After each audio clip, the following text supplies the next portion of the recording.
Hey there, how y'all doing? This is Weapons Tech Mac coming to you from deep in the heart of Texas, and tonight I've got an oldie but a goodie. Take this thing out of its silicone sleeve here. I have a Nagant Revolver. Now I've had this guy for a dozen years now. We'll verify these empty. Nothing in there. Okay. So, I've had this thing since 2010, January 2010, so a little over 12 years. And I picked this up and a Mosin Nagant rifle. It was a package deal. I got the revolver and the rifle for $169. Yeah, I know. Today, I was looking at prices of these things, and they're north of $500, these Nagant revolvers. Same with the rifles, they're expensive as well. But this thing is unique, and I do a little review on this guy. Apparently, there's some being still used today, and you know, the funny thing about it, when it came out, I believe it was in 1895, it was already obsolete and compared it to Colt. Because as I go through some of the stuff with this old buzzard, like extraction of shells or cartridges, you know, Colt's got it way above this thing, which is very strange. But anyway, this has some unique characteristics, and we'll cover into that, which is gas sealed. The cartridges are unique. So a lot of things about this pistol is it's a unique pistol. A piece of, well, Cold War, goes prior to Cold War. I mean, this one's a 1944 Tula, and so these things saw action in, you know, both world wars, Korea, Vietnam, and they're even seeing some of these things over in Syria and Afghanistan still being used. And so, quite an interesting revolver. It has 7 shots. It shoots a 7.62 Nagant round, which is basically 30 caliber, I guess.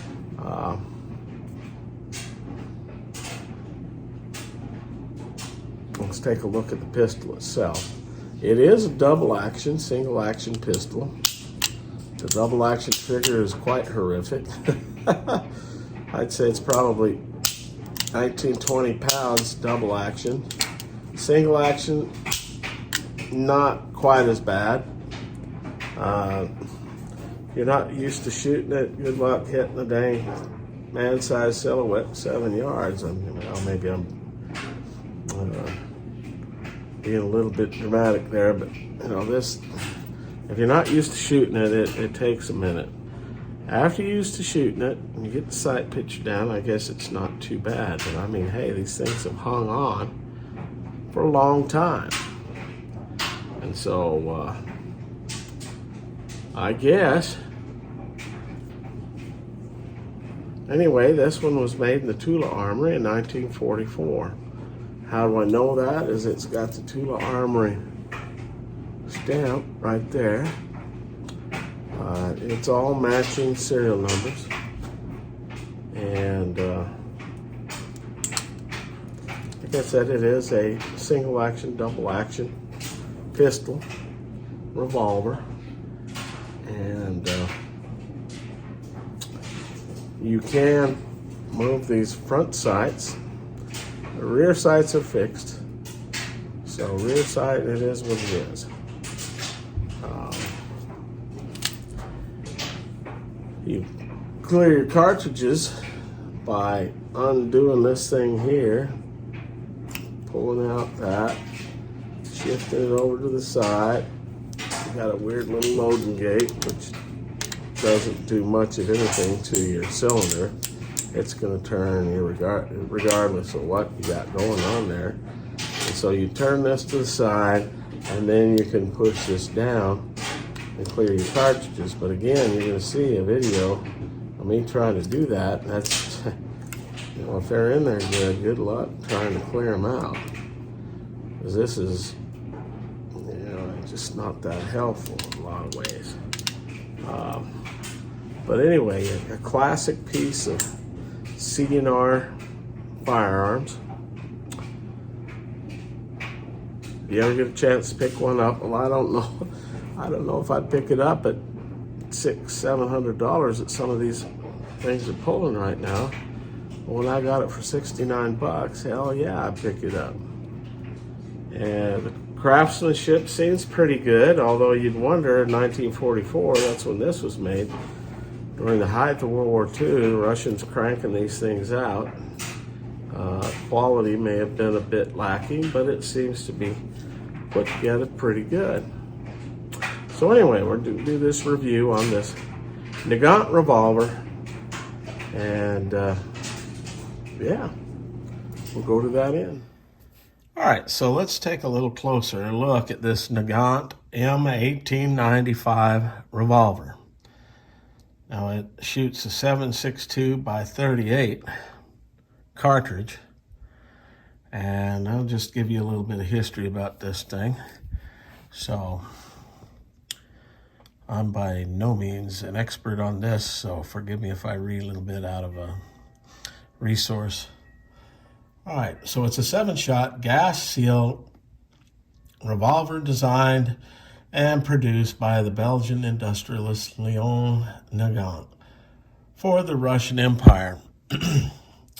Now, the M1895 revolver was chambered for a proprietary cartridge, the 7.62 by 38, and it featured an unusual gas seal system, and I'll show you that in just a second, in which the cylinder moves forward when the gun was cocked to close the gap between the cylinder and the barrel, providing a boost to the muzzle velocity.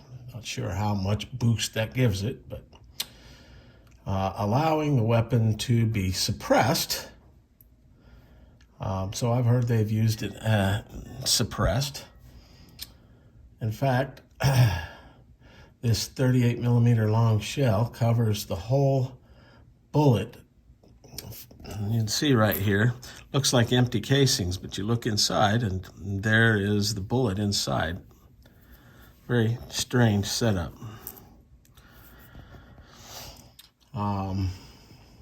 This way, early Nagant users would avoid dealing with gases of old gunpowder. So I guess that's one way it's gonna help deal with the old gunpowder. But the surprising thing is this thing in some areas is still in service. Okay, that's pretty unique. And of course, this was designed in the late 1890s. In fact, the design goes all the way back to 1886. And it was built, started manufacture in 1895. That's the name.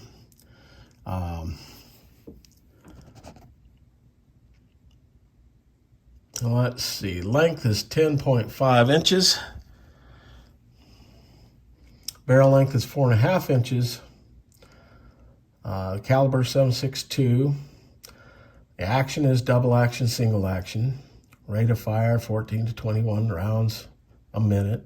Good luck with that. Muzzle velocity for this cartridge is 891 feet per second. Effective firing range is 50 yards. Good luck with that. Of course, it's just a fixed front and rear sight.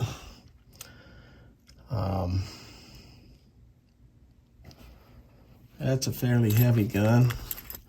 We'll get into the weight and specifics of it here in just a second. All right, and continuing with this guy, I've got some old surplus ammunition. 14 rounds for 10 bucks, basically. The ammunition is more expensive and harder to come by than it used to be. Like I said, I got this 12 years ago, I think it's been, in 2010, and got the gun for like $59, and the rifle, Moe's Nagant rifle, it was kind of combined package for 150 bucks. But I think it's interesting looking at this thing and with these old military surplus guns, the different markings and cartouches. There's the Tula 1944 stamp on the side of this guy. And you know, if you do get this kind of ammunition, definitely after you shoot it, clean it up. That's corrosive, and you just mess that barrel and cylinder up big time. You don't clean it right away. Oh, by the way, this weighs 28 ounces empty. Later on, you can go in and check out ballistics of this particular cartridge. Apparently, there are some police units over in the Eastern Europe, old Soviet areas, still carrying these things. But interesting pistol, to say the least. But I mean, compared to Colt revolvers, you know, it's obsolete when it was built. I mean, with this goofy system of extracting the shell, it's easier just to have a screwdriver with you and kick them out that way, or a long piece of, you know, something to poke down there rather than going through the effort of twisting that thing off to the side. But, you know, that gives you a little closer look at this fine old piece of equipment. And I'm sure it'd still kill somebody. I mean, hell, they're still using it, so they've proven effective somehow out there. Okay, so we got a Nagant revolver. Load this bad boy up. Very strange looking rounds. I think the Nagant was obsolete when it came out because it's got a doofy extraction. Of course, it can seal. We'll talk about that at a different time. The whole 7 rounds, 7.62 Nagant.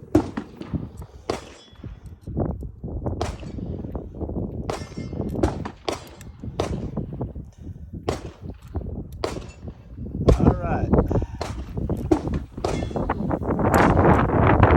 We are loaded up. Let's see if we can hit the target.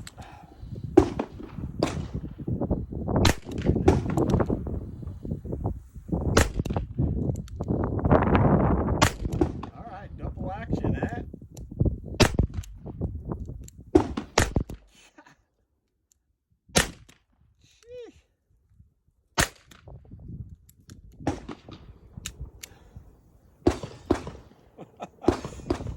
Well, can't say much for my accuracy with this pistol, but yeah, okay.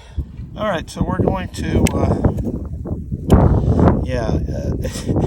extract this let out, rotate it, and then push it down. Now, a lot of them are just going to fall out on their own. Now, crap, the Colt. See how that's not hitting that. It's got to hit it on the side.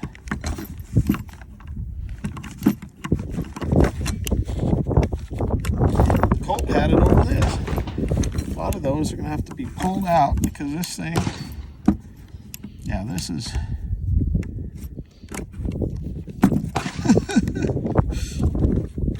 Yeah, they're pretty much stuck in there. I'll deal with that later. So, yeah, that's interesting way to get them out. Let's see. I'll do this. I don't want to mess up my knife. So that kind of explains it. You know, I had a friend of mine that has one of these. He kind of oils up the cartridges, but I didn't do that. So anyway, that's, hey, look, I got that one out of there. Okay. Now, as this thing shoots, keep an eye on if you can tell how it closes up.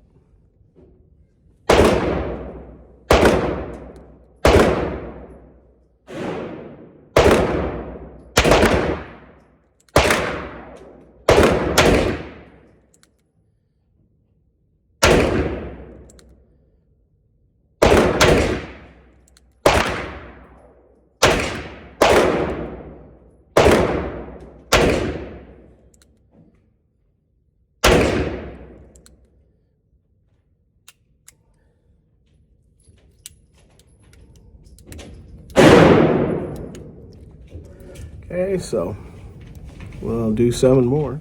All right. Second 7.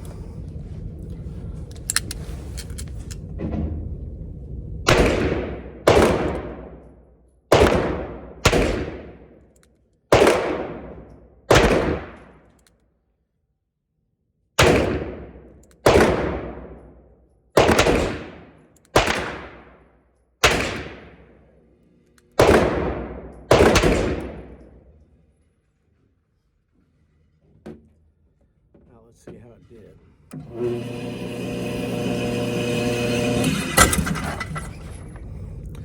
I was shooting a bit off to the left. Flyer there. Bit high. Better than last time. Alright, so we'll show you a little breakdown of this thing. Of course, there's your loading gate. Verify she's empty. And so what you're going to do, you're going to pull this out and swing it to the side like you were going to extract the shells. Then you see this thing right here. It's a retaining pin. Pull that out.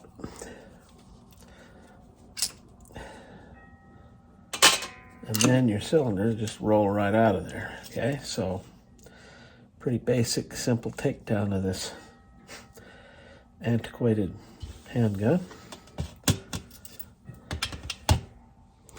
All right, so we'll finally put a wrap on this thing. The old M1895 Nagant revolver. It's just such a unique thing. I said I was going to show you the gas operation. If you could actually see it if you look at the shooting fairly close. Every time I cock, you see the gap between there. Every time I cock it, that cylinder moves forward and that gap closes. Okay, and that's going to keep the gas from escaping when you fire it, supposedly. And of course, the cartridge comes all the way to the end, and it just presses up in there. And, I guess it would seal off any escaping gases, but compared to like some more modern cartridges, it's kind of an anemic cartridge. Now, one of the reasons they say he did that was to help with the older powder, but I don't know. Anyway, you ever get a chance to get one on the cheap? Don't know if that'll ever be the case anymore. I don't know. Do it. If you got one, hold on to it. Crap, I got this, what'd I say, $59 or whatever? Looking just here a minute ago, and there's some of them going north of $500 now. The mine's in as every bit of good condition as any of those. They're wanting $5 for. So definitely hold on to it if you got it. So do I get a thumbs up or not with this? Thumbs up for the historical uniqueness of this pistol. And at the range, it showed you, if you get used to training with this thing, get used to firing, it can be fairly accurate. But it's strange trigger pull. The weight of the thing and the anemic character of the cartridge, it has basically very little recoil. And so you don't have to worry about the recoil. But anyway, yeah, it's a fun gun to have, unique gun to have. And so I'll give it a thumbs up. But anyway, this is Weapons Tech Mac coming to you from deep in the heart of Texas. God bless Texas. God bless the United States. And long live the Republic.